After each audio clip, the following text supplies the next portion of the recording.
La semaine dernière, nous avons compris que Dieu était amour et que tout ce qui se passait autour de nous, les souffrances, les guerres, les famines, leur origine ne viennent pas de Dieu. Nous avons vu d'où venait l'origine du mal, et nous avons vu que cela a commencé pas sur terre, mais au ciel. Nous avons vu dans Apocalypse chapitre 12 qu'il y avait une guerre. Cette guerre a commencé au ciel, et Jean l'a vu sous la forme de cette vision, où il va voir ce grand dragon rouge à cette tête d'icône, et voilà qu'il va expliquer cette vision. Nous avons vu dans Apocalypse chapitre 12 verset 9 que ce dragon, le serpent ancien, était tout simplement le diable. Le diable appelé aussi Satan. Et nous avons vu que Satan était un ange, c'était un chérubin protecteur. On l'appelait Lucifer, il était porteur de lumière. Nous avons vu qu'au ciel, il a fait cette révolte avec ses anges et il a rallié des anges avec lui. Et c'est ce que la vision nous disait au travers de cette queue du dragon qui va prendre un tiers des étoiles du ciel. Nous avons vu que ces étoiles représentaient tout simplement les anges qui ont suivi Lucifer dans sa révolte. Que s'est-il passé après? La Bible nous disait, Apocalypse chapitre 12 au verset 7 à 9, que Satan a été précipité où? Sur terre. Et ses anges ont été précipités avec lui sur terre. Ce tiers des anges se retrouve aujourd'hui sur notre planète. Et maintenant, que va-t-il se passer? Alors que ces anges sont sur terre, alors que Lucifer, qui est devenu le Satan, est sur terre, que va-t-il se passer? La Bible nous dit que Dieu, après avoir créé ce monde, va placer l'homme dans un jardin. Ce jardin appelé le jardin d'Éden. Et dans ce jardin, il va faire quoi? En sachant qu'il y a eu cette guerre au ciel, que Satan maintenant est sur la terre, qu'est-ce qu'il va vouloir faire d'après vous, l'ennemi? L'ennemi de Dieu va vouloir aussi que la création de Dieu au travers de l'homme, il va vouloir qu'il chute comme lui. Et c'est pour ça qu'il va vouloir les tenter. Dieu, en sachant cela, dans sa sagesse, que va-t-il faire? En sachant qu'il y aura l'ennemi qui va venir aussi le tenter, que va-t-il faire? Tout simplement, il va mettre un test de fidélité. Et c'est pour cela qu'on va retrouver dans ce jardin l'arbre de la connaissance du bien et du mal. C'était tout simplement le test de fidélité parce que Dieu ne veut pas forcer ses enfants à l'aimer.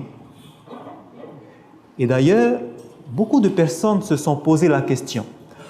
Pourquoi Dieu n'a-t-il pas détruit Satan quand il a fait sa révolte au ciel? Parce que finalement, si Satan a été détruit au ciel, est-ce qu'il aurait pu venir sur terre pour tenter nos premiers parents? Non. S'il avait arrêté la dispute au ciel, s'il avait détruit Satan avec les démons, la révolte ne serait pas descendue sur terre. Pourquoi ne l'a-t-il pas fait alors? Tout simplement parce que Dieu est amour.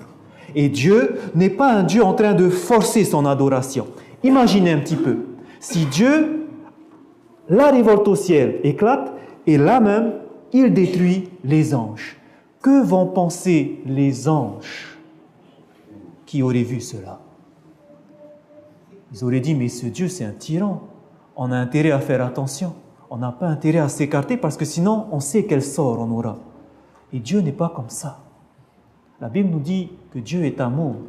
Et Dieu, dans sa sagesse, a laissé agir Lucifer pour qu'en voyant ce qu'il va faire, les anges qui n'ont pas péché puissent reconnaître que Dieu avait raison. Que Dieu avait raison, car Lucifer, on a vu ce qu'il va faire maintenant. Et plus tard, nous le verrons, à la croix, cette question sera réglée. Mais voilà que Dieu, dans sa sagesse, n'a pas vite détruit Lucifer. Il l'a laissé, parce qu'il ne voulait pas que les anges l'adorent en étant forcés.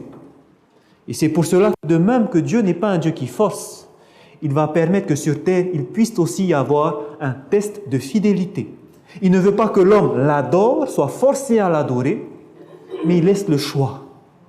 il nous laisse toujours le choix. Et c'est pour ça qu'il a mis cet arbre de la connaissance du bien et du mal. Et pour cela, j'aimerais que nous lisons ensemble, lorsqu'il va donner cette instruction dans Genèse, au chapitre 2, le premier livre de la Bible, Genèse chapitre 2, où nous lirons de versets 15 à 16. Voici ce qui est écrit. Genèse chapitre 2, verset 15, nous irons jusqu'au verset 17.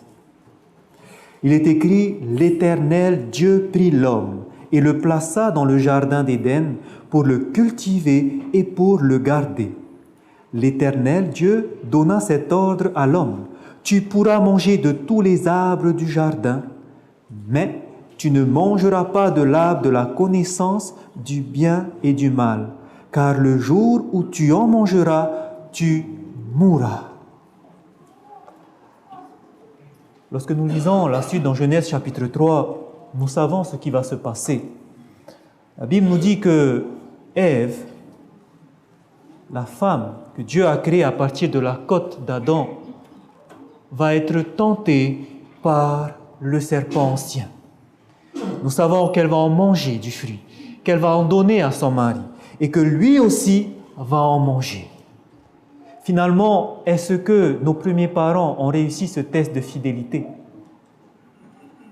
Ils ont été trompés. Ils ont choisi de suivre plutôt Lucifer, Satan, que de suivre Dieu lui-même. Et maintenant, à partir de là, il faut comprendre que quelque chose va se passer. Parce qu'ils ont désobéi au commandement de Dieu qui disait « Tu ne vas pas manger de ce fruit », il y aura quelque chose qui va se passer. Il y aura une conséquence. La première conséquence, nous le savons, Dieu a dit au verset 17 du chapitre 2, « Le jour où tu en mangeras, tu mourras. » Ce qui veut dire qu'avant, est-ce qu'ils mouraient? Non, ils ont été créés pour vivre éternellement. Mais lorsqu'ils ont mangé, la première conséquence, c'est qu'ils vont mourir. Et c'est ce qui s'est passé bien après.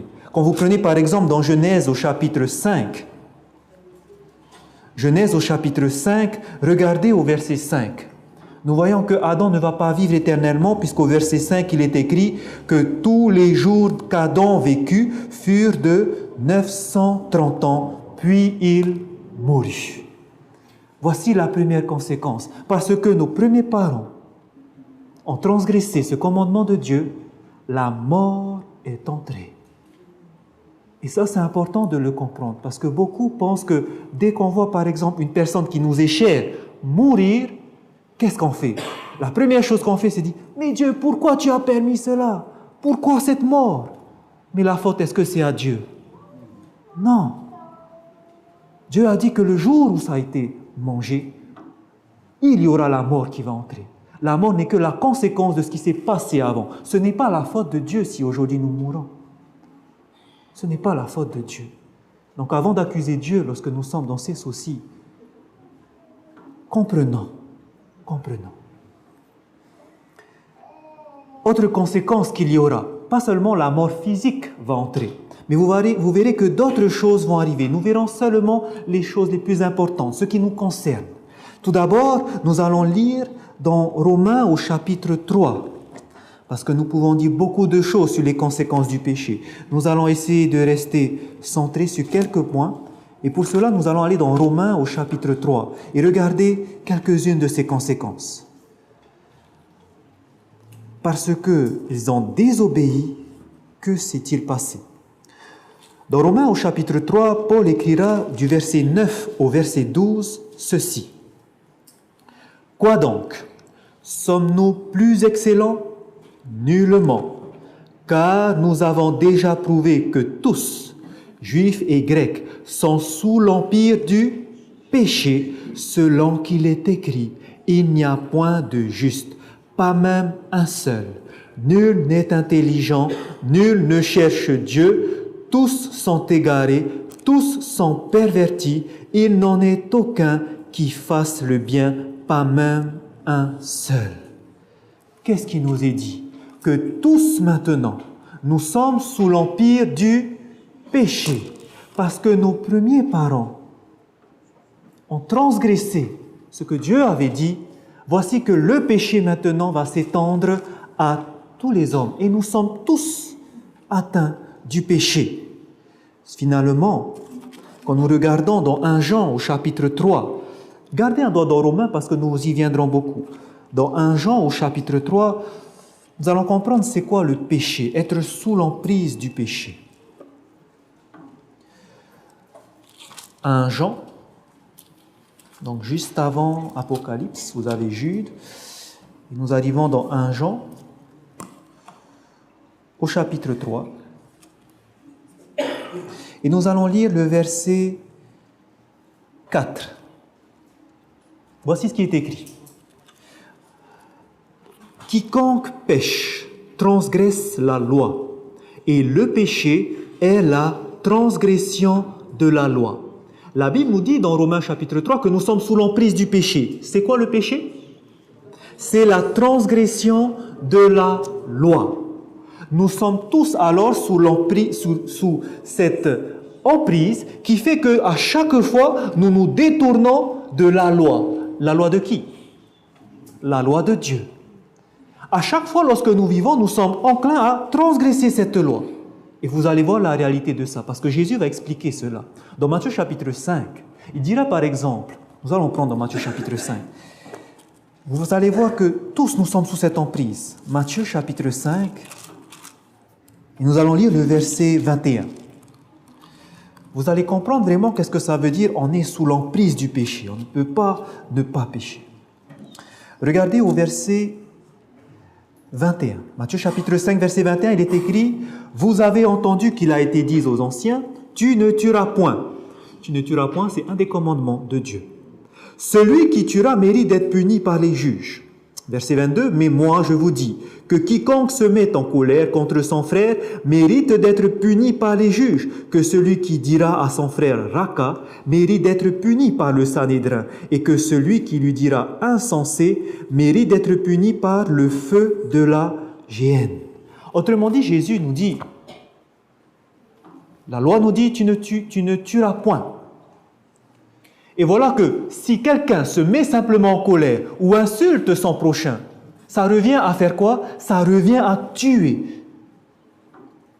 Ça revient à la même chose. Et maintenant, je vous pose la question. Qui d'entre nous ne s'est jamais mis en colère?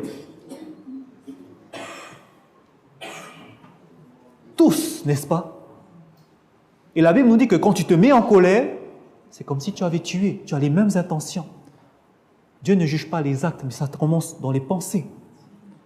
Tous nous nous sommes mis en colère. Donc tous nous avons transgressé la loi de Dieu. Tous nous sommes des transgresseurs de la loi. Et nous allons plus loin. Regardez dans Matthieu chapitre 5 toujours, mais à partir du verset 27. Regardez ce qui est écrit. Vous avez appris qu'il a été dit, tu ne commettras point d'adultère. Mais moi je vous dis que quiconque regarde une femme pour la convoiter a déjà commis un adultère avec elle dans son cœur. Et je vous pose la question, que ce soit homme ou femme, est-ce que vous n'avez jamais eu, lorsque vous avez une femme, une jolie femme qui passe devant vous, je parle pour les hommes, est-ce que vous n'avez déjà jamais eu cette pensée un peu tordue de la déshabiller et d'imaginer des scènes dans votre esprit? Tous nous avons fait ça, moi le premier, que ce soit les hommes ou les femmes.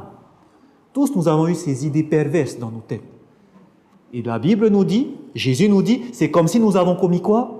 L'adultère. Nous avons donc transgressé quoi? La loi de Dieu. Donc vous voyez qu'on est tous sur cette emprise du péché. Vous le comprenez? Même les enfants. Un enfant par exemple, vous aurez beau lui apprendre, l'éduquer à ne pas dire des gros mots. Jamais vous n'aurez appris ça. Et voilà qu'un jour vous allez l'entendre dire un gros mot. Vous l'aurez appris à ne pas faire ça. Ne touche pas le fer qui est sur la table à repasser.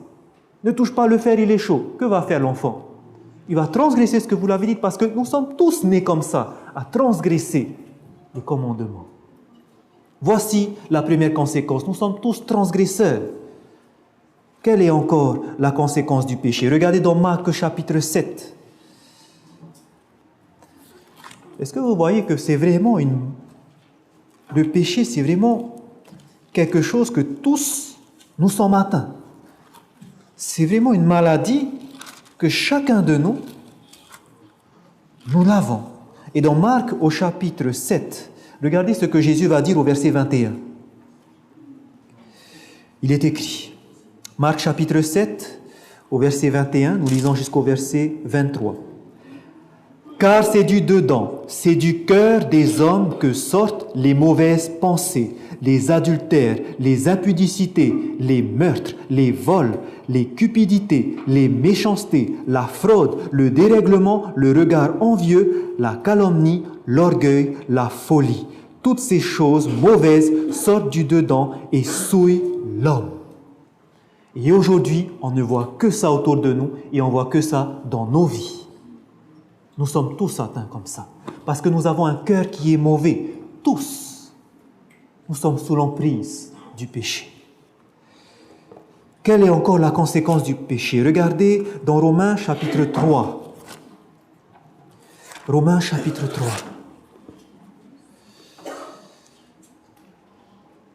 Dans Romains chapitre 3, nous allons lire le verset 23. Romains chapitre 3, au verset 23, il est écrit « Car tous ont péché et sont privés de la gloire de Dieu. » Est-ce que tous nous avons péché? Oui, nous avons transgressé la loi, que ce soit par colère, par pensée. Et alors, qu'est-ce qui s'est passé? Nous sommes privés de la gloire de Dieu. Ça veut dire que parce que nous sommes dans un état de pécheur, on ne peut pas voir Dieu. On ne peut pas le voir. Et c'est ce que nous dit la Bible dans Ésaïe 59. Regardez. Gardez un doigt dans Romains. Et regardez dans Ésaïe. Ésaïe chapitre 59. Nous sommes privés de sa gloire, nous ne pouvons pas le voir. Dans Ésaïe au chapitre 59, nous lisons au verset 2. Ésaïe chapitre 59, au verset 2. Regardez ce qui est écrit. Mais ce sont vos crimes qui mettent une séparation entre vous et votre Dieu. Ce sont vos péchés qui vous cachent sa face et l'empêchent de vous écouter. À cause de nos péchés, qu'est-ce qui se passe? Nous sommes séparés de Dieu. Et aujourd'hui, quelqu'un qui ne connaît pas Dieu, à son réveil, il n'a pas envie de penser à Dieu. Quelqu'un qui ne connaît pas Dieu, qui a une Bible dans sa maison, au réveil, il n'a pas envie d'aller voir son Dieu dans la Bible. Tous nous sommes comme ça. Il faut le reconnaître. Et cela, c'est une des conséquences du péché. Nous sommes tous transgresseurs. Tous nous avons désobéi à la loi. Tous nous sommes mauvais. Nous avons ce cœur qui se détourne de Dieu. Tous nous sommes séparés de Dieu. Et dernièrement, regardez du coup la conséquence de cet état qui fait que nous sommes séparés de Dieu. Dans Romains au chapitre 6, et nous allons lire le verset 23.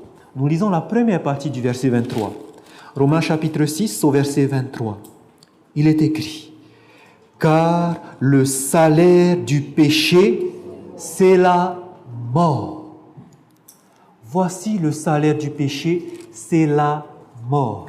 Et là, ici, il faut bien comprendre qu'est-ce que ça veut dire la mort. Le mot utilisé ici pour décrire la mort, c'est le mot thanatos en grec. Ce mot est utilisé aussi dans le livre d'Apocalypse. Et vous allez bien comprendre qu'est-ce que ça veut dire, cette mort dont on parle. Dans Apocalypse chapitre 20, regardez, on nous dit que le salaire du péché, c'est-à-dire parce que nous avons péché, qu'est-ce que nous méritons? On nous dit que nous méritons la mort. Mais regardez bien de quelle mort nous parlons. Dans Apocalypse chapitre 20, le mot mort en grec thanatos est réutilisé ici dans Apocalypse chapitre 20 à partir du verset 13. Apocalypse chapitre 20 au verset 13. Voici ce qui est écrit. La mer rendit les morts qui étaient en elle. La mort et le séjour des morts rendirent les morts qui étaient en eux, et chacun fut jugé selon ses œuvres. Ici, nous voyons qu'il y a des morts qui vont donc ressusciter. Et continuons au verset 14. Et la mort et le séjour des morts furent jetés dans les temps de feu. C'est la seconde mort. Et quiconque ne fut pas trouvé écrit dans le livre de vie fut jeté dans les temps de feu. Nous voyons donc ici qu'il y a des morts qui ressuscitent et que ces morts qui seront ressuscités, qui seront jugés, vont être jetés où? Dans cet étang de feu qui est, selon la parole de Dieu, la seconde mort. On comprend qu'il y a combien de morts alors? 2 morts. La première mort, c'est la mort que nous sommes tous sujets. Adam le premier. Et avant, il y avait Caïn, vous le savez. Pardon, Abel. Mais on nous dit qu'il y a une seconde mort, puisqu'on nous parle de morts qui ressusciteront. Et cette mort, maintenant, ces morts vont être jetés dans cet étang de feu qui sera la seconde mort. Et le mot mort ici, c'est bien le mot thanatos. Et lorsque nous reprenons dans Romains 6, verset 23, le salaire du péché, c'est quoi? C'est-à-dire que si nous sommes dans cette condition, cet état du péché, parce que nous avons tous déjà eu des idées perverses, parce que tous nous sommes déjà mis en colère, à cause de cet état, voici que Dieu nous dit, nous sommes tous voués à cette mort éternelle. Aujourd'hui, on ne le voit pas encore. Et c'est pour ça que beaucoup ont du mal à croire. Mais sachez que cela s'est réellement passé. Nous avons vu que l'ennemi était réel, n'est-ce pas? Cette mort éternelle est aussi réelle que l'ennemi existe. Et tous, nous sommes sujets à cette mort. Et c'est pour cela maintenant, frères et sœurs. C'est pour cela. Parce qu'il y a cette mort. La question est celle-ci. Est-ce que Dieu va laisser l'humanité périr? Est-ce que Dieu, en sachant que le péché est entré sur cette terre, va laisser l'humanité périr? Regardez cette promesse qu'il va donner dans Genèse, au chapitre 3. Tous voués à la mort éternelle. Dieu va-t-il nous laisser périr? Dans Genèse, au chapitre 3, regardez ce que Dieu va dire lorsqu'il va parler au serpent, lorsqu'il va donner sa sentence. Il dira dans Genèse, chapitre 3, au verset 15. Il s'adressera au serpent, à Satan, et regardez ce qu'il dira. « Je mettrai inimitié entre toi et la femme, entre ta postérité et sa postérité. Celle-ci t'écrasera la tête et tu lui blesseras le talon. » Dieu dit qu'il va mettre une inimitié, c'est-à-dire une haine, entre qui?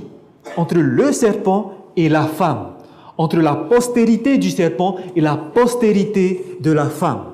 Et on nous dit que la postérité de la femme va écraser la tête du serpent, mais que le serpent va lui blesser au talon. Frères et sœurs, ce verset, ça sera la première prophétie qui sera annoncée par Dieu. Il viendra un jour où la tête du serpent sera quoi? Écrasée. Dans ce verset, on nous parle de la postérité de la femme. Il est important de comprendre que le mot postérité ici, dans l'original, en hébreu, c'est marqué Zera. Et Zera est un nom masculin. Ce qui veut dire que lorsqu'on devrait traduire, ça ne serait pas que celle-ci t'écrasera la tête, mais comme on nous parle d'un masculin, ça serait celui-ci va t'écraser la tête. Tout simplement dans cette prophétie que Dieu nous donne, il nous dit qu'un jour viendra quelqu'un, un enfant, qui viendra de la descendance de la femme, qui viendrait pour faire quoi? Détruire l'ennemi. Et cette personne qui doit être choisie par Dieu, c'est ce que les prophètes vont appeler l'oint. Celui qui a été oint, celui qui a été choisi, celui qui va écraser la tête du serpent, celui qui a été choisi. En hébreu, oint se dit Messia, Massia aussi. Et c'est de là que va venir le mot Messie. En grec, dans le Nouveau Testament, le mot oint ne se dit pas Messia, mais se dit Christos. De là va venir le mot Christ. Dans cette prophétie, Dieu est en train d'annoncer que viendra le Messie, viendra le Christ, celui que Dieu a choisi pour faire quoi? Mettre fin au serpent, à son règne. Mais vous allez voir que le serpent aussi va devoir mordre au talon du oint. Et donc voici ce que Dieu va faire. Parce qu'il sait que l'humanité est vouée à la mort éternelle, Dieu ne va pas laisser périr l'humanité parce qu'il est un Dieu rempli d'amour. Qu'est-ce qu'il va faire? Il va emmener un oint, une personne qui va choisir. Cette personne qu'il va choisir, les prophètes vont prophétiser sur lui. Dieu va leur donner des révélations pour dire le moment où il va venir, pour que lorsqu'il arrive, le peuple puisse reconnaître, voici celui que Dieu a choisi, voici loin. Et lorsque vous lisez l'Ancien Testament, vous allez voir plusieurs prophètes parler de cet oint. Par exemple, parmi ces prophètes, nous retrouvons le prophète Michée. Le prophète Michée a vécu 700 ans avant notre ère. 700 ans avant Jésus-Christ. Et lorsque nous prenons dans Michée, vous allez voir ce qu'il va annoncer. Dieu va lui révéler quelque chose. Dans Michée au chapitre 5, il va nous donner des indices pour qu'on puisse savoir comment est-ce que loin va venir. Dans Michée, au chapitre 5, ce sont les petits prophètes que vous trouvez avant le livre de Matthieu, donc vers la fin de l'Ancien Testament. Michée au chapitre 5. Voici ce qui est écrit. Nous allons prendre au verset 1. Dans certaines Bibles, ça peut être le verset 2. Michée au chapitre 5, dans la mienne c'est au verset 1. Il est écrit ceci. Et toi, Bethléem Ephrata, petite entre les milliers de Juda, de toi sortira pour moi celui qui dominera sur Israël et dont l'origine remonte aux temps anciens, au jour de l'éternité. On nous parle de quelqu'un dont l'origine remonte aux temps anciens, qui doit venir et qui doit dominer sur Israël. C'est celui que Dieu a choisi. C'est loin, le Messie. Où est-ce qu'il doit venir? D'où est-ce qu'il doit venir? Il doit venir de Bethléem Ephrata. Dieu nous dit, 700 ans avant notre ère, que le Messie doit venir à Bethléem Ephrata. Il va donner aussi au travers d'un autre prophète qui était psalmiste, David. 1000 ans avant notre ère, nous allons voir dans le livre des psaumes que David va prophétiser aussi au sujet de loin. Prenons dans Psaume au chapitre 41. Nous lisons le verset 9. Psaume 41, le verset 9. Dans certaines versions, ça peut être au verset 10. Souvent dans la Bible, vous allez voir, il y a des décalages d'un verset. Ça dépend comment ça a été découpé les chapitres. Dans Psaume, chapitre 41, au verset 9 ou 10, il est écrit « Celui-là même avec qui j'étais en paix et qui avait ma confiance et qui mangeait mon pain, lève le talon contre moi. » On nous dit que loin, quelqu'un avec qui il était ami, son ami va lever le talon contre lui, c'est-à-dire qu'il va le trahir. Il va se révolter contre lui. Donc on nous dit que loin, selon ce psaume, doit être trahi. Regardons dans le livre de Zacharie. Zacharie est un prophète qui a vécu 500 ans avant notre ère, avant Jésus-Christ. Zacharie, au chapitre 11, Zacharie, chapitre 11, donc c'est l'avant-dernier prophète. Vous avez Malachie, et avant Malachie, vous avez Zacharie. Et nous allons prendre au verset 11, où nous lisons le verset 12. Zacharie, chapitre 11, au verset 12. Nous venons de voir dans les psaumes que le roi doit être trahi. Au verset 12 de Zacharie, chapitre 11, il est écrit « Je leur dis, si vous le trouvez bon, donnez-moi mon salaire, sinon ne le donnez pas. » Voici que Zacharie va s'identifier à loin. Et voici ce qu'il va dire. « Et ils pesèrent pour mon salaire combien ? 30 cycles d'argent. » Loin doit être trahi. Et lorsqu'il va être trahi, son salaire devrait faire un salaire de 30 cycles d'argent. Continuons dans les psaumes. Revenons dans les psaumes. Souvenez-vous que ces choses-là ont été écrites bien avant notre ère. Les psaumes, 1000 ans avant Jésus-Christ. Regardez ce qui va être inspiré. Le roi David, écrira dans Psaume au chapitre 22, le psaume de la crucifixion. Psaume au chapitre 22, où nous allons lire le verset 16. Donc, selon les versions, ça peut être au verset 17. Dans la mienne, c'est au verset 17. Et nous lisons ceci. « Car des chiens m'environnent, une bande de scélérats rôde autour de moi. Ils ont percé mes mains et mes pieds. » On nous dit qu'il y aura des personnes. Ici, David s'identifie à loin. Il y aura des personnes qui vont faire quoi? Percer les mains et les pieds de loin. Voici ce qui doit se passer. David a prophétisé quand loin va venir, ses mains et ses pieds seront percés.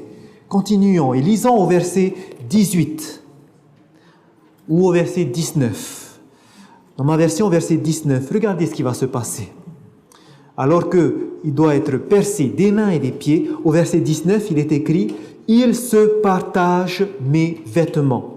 Il tire au sort ma tunique. » Qu'est-ce qui doit se passer au sujet du Messie? Alors que ses mains et ses pieds ont été percés, on nous dit que ses vêtements doivent être partagés. Mais que concernant sa tunique, qu'est-ce qu'elle doit faire sa tunique? Elle doit être tirée au sort. Retenez bien cela. Continuons. Regardons au verset 17 maintenant, ou au verset 18 selon les versions. Qu'est-ce qu'il est écrit? En s'identifiant à loin, David dira « Je pourrais compter tous mes os. Eux, ils observent, ils me regardent. » David dit en s'identifiant au Messie « Je pourrais compter tous mes os. » Autrement dit, aucun os ne devra être brisé. Aucun os brisé. Voici ce que nous lisons au sujet de loin. Nous pouvons prendre également dans Ésaïe. Ésaïe est un prophète qui a vécu 700 ans avant notre ère. Et voici ce que Ésaïe dira au chapitre 53. Ésaïe, au chapitre 53. Vous allez un petit peu après les psaumes, vous avez les proverbes. Le premier prophète que vous verrez, il y a Ésaïe. Ésaïe, chapitre 53, et nous lirons le verset 9. Regardez un petit peu ces prophètes, bien longtemps avant notre ère, 700 ans avant Jésus-Christ. Le prophète Ésaïe écrira, Ésaïe 53, au verset 9.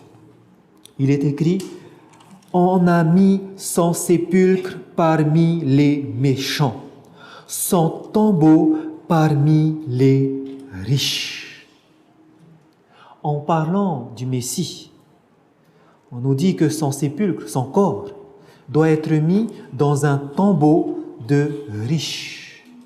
Voici, lorsque nous contemplons ces prophètes que le Saint-Esprit a demandé d'écrire ce qui va se passer au sujet de loin, pour que plus tard, les personnes puissent reconnaître que voici celui que Dieu a appelé loin. Il va nous donner tous ces indices, et il y en a encore d'autres. Mais nous allons rester sur ces principaux. On nous dit que loin devra naître à Bethléem, Ephrata. On nous dit que loin devra être trahi. Il doit être livré pour 30 cycles d'argent. On nous dit que ses mains et ses pieds doivent être percés, que ses vêtements vont être partagés, mais que sa tunique va être tirée au sort. On nous dit qu'aucun de ses os ne seront brisés, et que son corps sera mis dans une tombe ou un tombeau de riches. Alors maintenant, si on nous dit que cet oint doit arriver, quand Dieu dit une parole, pensez-vous qu'elle ne va pas se réaliser? C'est sûr, toute chose qui sort de la bouche de Dieu va se réaliser. Ce qui veut dire que nous devrions chercher dans l'histoire, est-ce qu'il y a un homme qui s'est identifié comme étant loin, comme étant le Christ? Est-ce qu'il y en a un dans l'histoire? Je vous pose une question, nous sommes en quelle année aujourd'hui? 2017. Les historiens vont préciser 2017 après Jésus-Christ. Pourquoi on précise après Jésus-Christ? Parce que Jésus-Christ est un homme qui a existé. Jésus-Christ est un homme qui a existé. Aujourd'hui, on connaît Jésus au travers de la parole, de la Bible, des évangiles. Mais j'aimerais vous dire que ce n'est pas seulement dans les évangiles qu'on parle de Jésus. Il y a des personnes, des historiens, qui ont rencontré ou qui ont entendu parler de cet homme, Jésus. C'est un homme qui a marché sur cette terre. Parmi ces hommes, il y a cet historien du nom de Flavius Joseph, qui a vécu en l'an 37, de 37 à l'année 100. Et cet homme, Flavius Joseph, parmi ses témoignages, parmi un de ses témoignages, nous avons le Testimonium Flavianum. Il va écrire à l'intérieur quelque chose concernant Jésus. Voici ce qu'il dira. Cet historien qui a vécu juste après la mort de Jésus écrira ceci. En ce temps-là, paraît Jésus, un homme sage. C'était un faiseur de prodiges, un maître des gens qui recevait avec joie la vérité. Il entraîna beaucoup de Judéens et aussi beaucoup de Grecs. Jésus a existé. Il avait d'ailleurs une bonne réputation. Cet homme a marché sur cette terre. Mais il y a des personnes qui ont écrit davantage sur cet homme et qui nous ont été transcrits dans cette parole. Et lorsque nous allons lire ce que ces personnes ont écrit, vous allez voir que cela peut nous surprendre. Lorsque nous avons vu dans les prophètes, il y avait Michée qui disait qu'il devait naître où? À Bethléem Ephrata. Savez-vous qu'au temps de Jésus, il y avait 2 Bethléem. Et cela, vous le verrez dans l'Ancien Testament. On parle de 2 Bethléem. Vous avez tout d'abord Bethléem qui se trouve au nord de Jérusalem, qu'on appelait Bethléem de Galilée. Vous avez également une autre Bethléem qui est au sud de Jérusalem. Cette Bethléem, on l'appelait Bethléem Ephrata. On l'appelait aussi la ville de David. Et la question est celle-ci. Où est-ce que Jésus va naître? Bethléem de Galilée ou Bethléem Ephrata? Bethléem Ephrata qui se trouve en Judée. Lorsque vous lirez la naissance de Jésus, Luc va préciser au chapitre 2, au verset 4, qu'à son temps, il y avait un recensement qui a été fait. Et on va lire que Joseph, qui était descendant de David, va aller dans la ville de David, qui était la ville de Bethléem Ephrata. Et en allant dans la ville de Bethléem Ephrata, malheureusement, il n'y avait plus de place dans les auberges. Et voici que Marie, qui était enceinte à ce moment-là de Jésus, a dû enfanter dans une étable. Et Jésus est bien né dans cette Bethléem, Bethléem Ephrata, Bethléem de Judée. C'est ce que nous lisons dans Matthieu chapitre 2 au verset 1. Jésus étant né à Bethléem en Judée au temps du roi Hérode. Les évangiles nous racontent sa vie.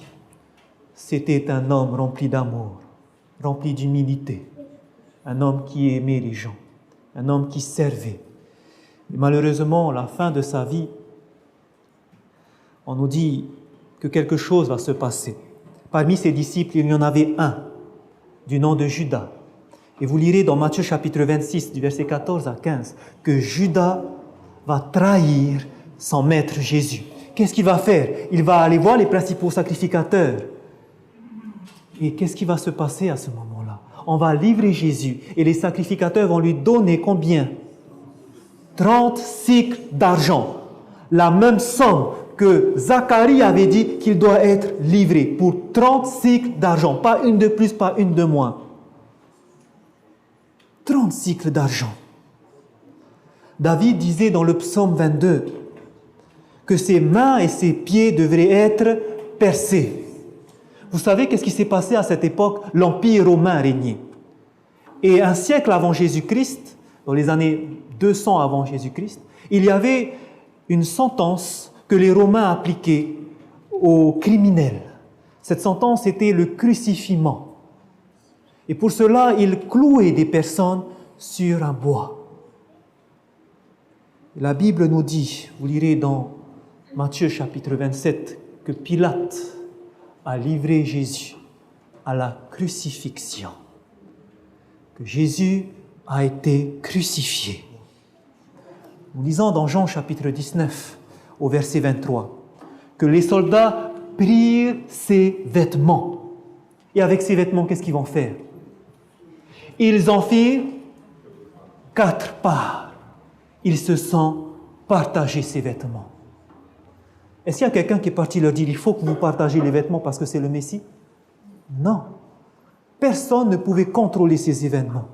Et pourtant, ces vêtements ont été partagés. Que devait se passer pour sa tunique? Que devait-il se passer pour sa tunique? Sa tunique devait être tirée au sort. Nous lisons, verset 23, sa tunique qui était sans couture. Autrement dit, d'un seul tissu depuis le haut jusqu'en bas. Qu'est-ce qu'ils vont faire puisque c'est d'un seul tissu? Ils dirent entre eux, ne la déchirons pas, mais tirons au sort à qui elle sera. Ils se sont partagés mes vêtements. Ils ont tiré au sort ma tunique. C'est exactement ce qui s'est passé au pied de la croix.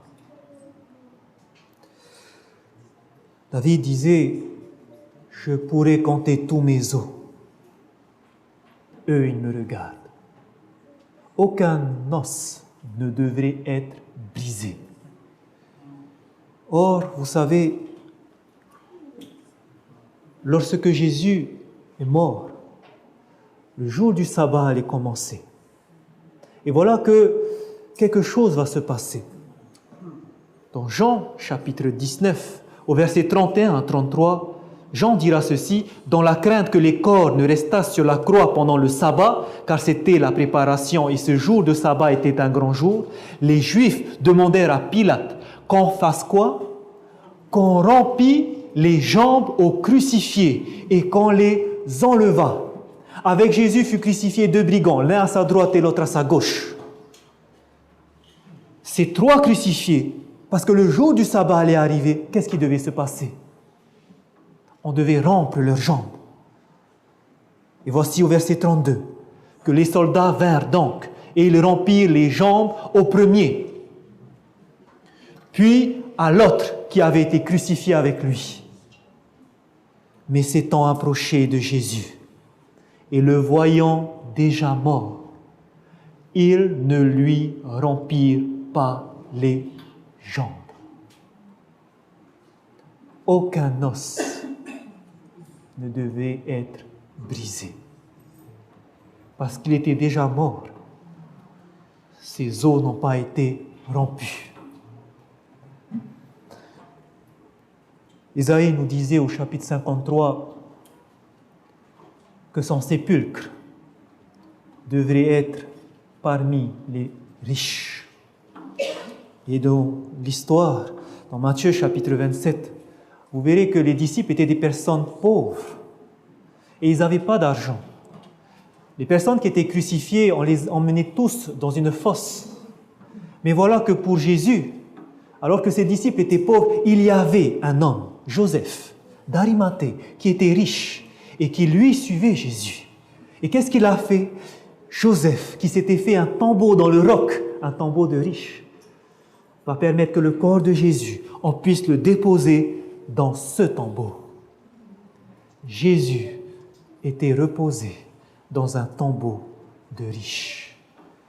Lorsque nous considérons tout cela, que Jésus est né à Bethléem Ephrata, que Jésus a été livré au prix de 30 sicles d'argent, que Jésus a été crucifié, que Jésus a été percé, mains, pieds, que ses vêtements ont été partagés, sa tunique a été tirée au sort.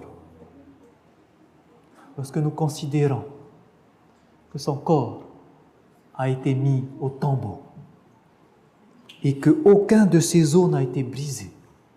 Ces choses qui ont été écrites plus de 500 ans, 700 ans, 1000 ans avant Jésus-Christ, lorsqu'on voit qu'ils se sont réalisés exactement comme ça a été dit, nous pouvons tirer qu'une seule conclusion, que Jésus était loin. Jésus était le Messie. Jésus était le Christ. Voici la solution que Dieu a apportée alors qu'il y avait le péché qui était entré.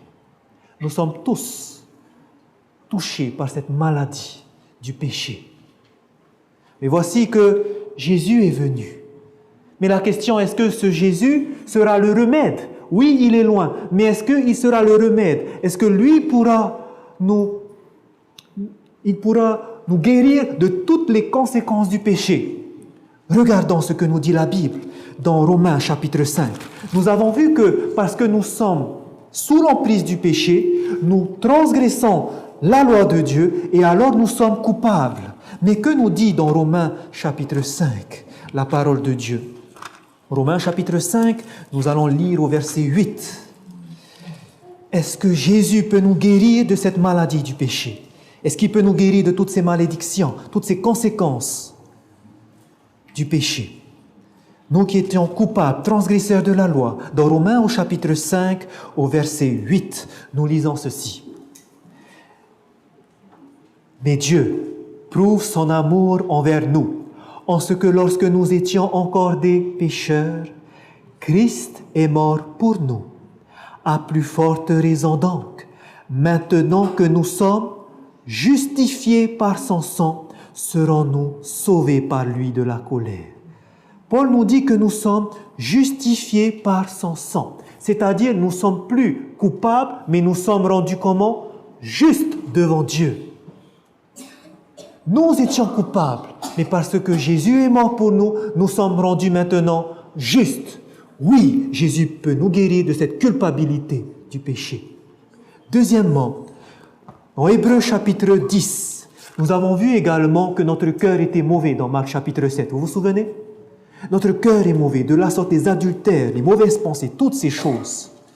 Dans Hébreux au chapitre 10, est-ce que Jésus également pourra permettre que ce cœur mauvais change? Hébreux au chapitre 10. Et nous lisons à partir du verset 16. Hébreux, chapitre 10, au verset 16. Il est écrit: « Voici l'alliance que je ferai avec eux. Après ces jours-là, dit le Seigneur, je mettrai mes lois dans leur cœur et je les écrirai dans leur esprit. » Jésus a fait une nouvelle alliance à sa mort. Dans cette nouvelle alliance, l'Éternel nous dit qu'il va mettre maintenant ses lois dans notre cœur.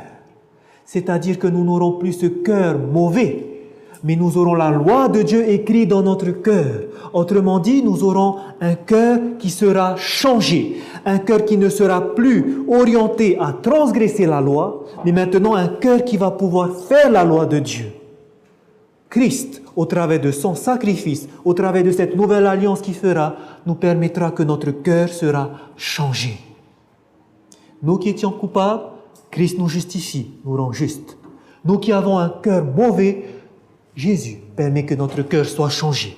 Nous avons vu également que nous étions séparés de Dieu. Vous vous souvenez? Nos péchés nous séparent de Dieu. Qu'est-ce qui se passe lorsque il y a Jésus-Christ? Dans 1 Timothée, nous allons lire au chapitre 2. 1 Timothée, juste avant, au chapitre 2, nous allons lire le verset 5 à 6. Voici ce qui est écrit. « Car il y a un seul Dieu et aussi un seul médiateur entre Dieu et les hommes. » Qui est ce médiateur? Jésus-Christ, homme, qui s'est donné lui-même en rançon pour tous. C'est quoi un médiateur? c'est quelqu'un qui va relier deux parties. Nous avons vu que nous étions séparés de Dieu, nous les hommes séparés de Dieu. Dieu est au ciel, nous sommes sur la terre. On nous dit que Jésus-Christ, qu'est-ce qu'il est? Notre médiateur, celui qui pourra rétablir cette connexion. Nous qui étions séparés, voici que Jésus-Christ maintenant devient notre médiateur. Oui, Jésus est ce remède. Mais nous avons vu également, que le salaire du péché, c'était quoi? La mort éternelle. Et que se passe-t-il maintenant que nous avons Jésus-Christ? Romains chapitre 6. Romains au chapitre 6, nous allons lire au verset 23. Quelle bonne nouvelle nous avons, Jésus-Christ. Romains au chapitre 6, nous lisons au verset 23. Il est écrit, car le salaire du péché, c'est la mort. Mais le don gratuit de Dieu, c'est la vie éternelle en Jésus-Christ, notre Seigneur. Qu'est-ce que Dieu nous donne? La vie éternelle.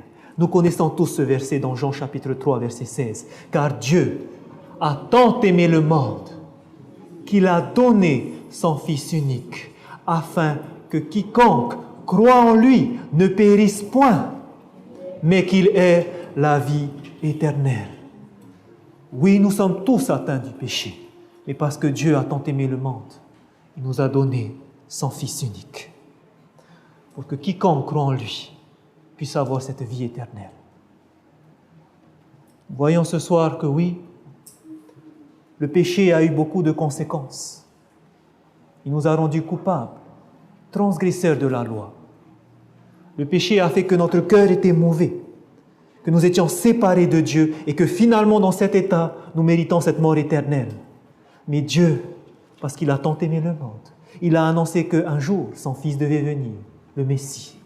Et lorsqu'il est venu, Jésus devient ce seul et unique remède qui nous permet non seulement d'être justifiés, d'avoir un cœur changé. Il est notre médiateur et il permet maintenant que nous ayons la vie éternelle en lui. Jésus-Christ est cet unique remède. La question est celle-ci. Est-ce que tu aimerais te saisir de ce remède? Lorsque vous savez que vous êtes atteint d'une maladie qui est incurable, et que voilà maintenant que les chercheurs ont mis au point un remède, qu'est-ce que vous voulez faire? Vous êtes prêt à dépenser de l'argent pour avoir ce remède, n'est-ce pas? Nous sommes tous atteints de la maladie du péché. Et la bonne nouvelle, c'est que ce remède, il est gratuit. Ce remède, c'est Jésus-Christ. Ce remède vous est offert. Et ce remède, c'est à vous de le choisir. Est-ce que vous voulez accepter ce Jésus? Ce Jésus qui a dû subir cette mort atroce. Ce Jésus qui a dû subir toutes ces moqueries à la croix. Comment pouvons-nous dire non lorsque nous comprenons qu'il est le seul remède? J'aimerais terminer avec vous par ce dernier verset. Dans Genèse, au chapitre 3, lorsque nous revenons au moment où il y a le péché qui est entré dans ce monde. Genèse au chapitre 3, au verset 8, nous lisons ceci. Alors qu'il y a eu ce péché, cette transgression que Adam et Ève ont fait, regardez ce qui va se passer dans Genèse chapitre 3, au verset 8. Alors ils entendirent la voix de l'Éternel Dieu, qui parcourait le jardin vers le soir, et l'homme et sa femme se cachèrent loin de la face de l'Éternel Dieu, au milieu des arbres du jardin. Alors que l'homme et la femme vont aller se cacher, regardez ce que Dieu va faire. Mais l'Éternel Dieu appela l'homme et lui dit, « Où es-tu » Est-ce que vous voyez comment est ce Dieu? Beaucoup d'entre nous, nous pensons que parce que nous avons péché, Dieu est là, il est un Dieu en colère et il va nous dire, mais qu'est-ce que tu as fait? Ce n'est pas ça que Dieu a fait. Lorsque nos premiers parents ont péché, qu'est-ce que Dieu a fait? Il les a appelés. Il est parti à la recherche et il a demandé à Adam, où es-tu? N'ayez pas peur de Dieu. Dieu est à la recherche des pécheurs. Si aujourd'hui nous reconnaissons que nous sommes dans cet état, ne fuyons pas comme ont fait nos premiers parents. Parce que Dieu est un Dieu d'amour. Dieu a pourvu à notre vie éternelle. Et Dieu est à la recherche de ces pécheurs. Si aujourd'hui tu reconnais que tu es l'une de ces personnes, si tu te reconnais étant pécheur, oui, tu as fait des bêtises dans ta vie et tu penses que ce sera les plus grandes bêtises, mais non. Parce que tu es pécheur. Dieu est à ta recherche. Et si ce soir tu veux l'accepter, il est prêt. Il est prêt à te prendre. Et il est prêt à marcher avec toi et à vivre une nouvelle vie avec toi. Est-ce que parmi nous ce soir, il y a des personnes qui aimeraient accepter ce Jésus-Christ? Si c'est votre choix, manifestez-le. Levez simplement la main droite. Si vous choisissez ce soir d'accepter ce remède universel, que nous puissions maintenant le saisir. La semaine prochaine, nous verrons comment avoir et garder cette vie éternelle. Que d'ici là, le Seigneur puisse nous protéger et qu'il puisse vous bénir, chacun de vous. Amen. Éternel, notre Dieu, ce soir, c'est vraiment avec un cœur reconnaissant que nous voulons te dire merci. Merci car tu n'as pas laissé l'homme voué à la perdition éternelle, mais tu as prévu une solution à cela. Tu as donné ton Fils unique, celui en qui seul nous pouvons avoir cette vie éternelle. Nous te remercions pour ce sacrifice que vous avez consenti en notre faveur. Ce soir, nous aimerions accepter ce Jésus dans nos vies. Par la foi, nous voulons accepter son sacrifice. Et nous aimerions que tu puisses bénir chaque personne ici présente.